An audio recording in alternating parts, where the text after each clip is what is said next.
Tom and Jerry చూసిన ప్రతి ఒక్కరూ ఈ విషయాన్ని అబ్జర్వ్ చేసే ఉంటారు. చాలా సార్లు టామ్ జెర్రీని పట్టుకుంటాడు కానీ చంపేయడు.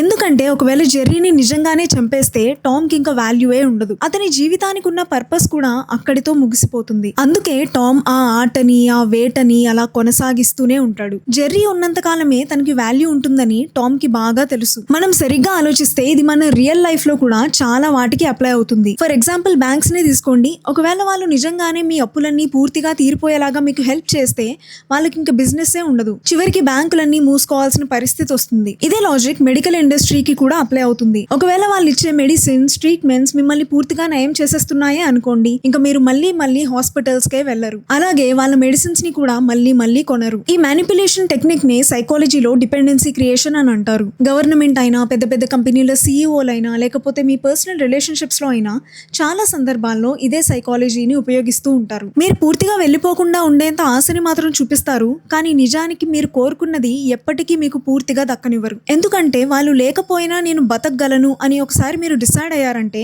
వాళ్ళకి మీ మీద ఉన్న కంట్రోల్ మొత్తం పోతుంది. వాళ్ళ పవర్ కూడా అక్కడితో ముగిసిపోతుంది. అందుకే మీరు ఎప్పటికీ వాళ్ళ మీద డిపెండ్ అయ్యి ఉండేలా ఒక ఫేక్ ఇల్యూజన్ ని క్రియేట్ చేస్తారు.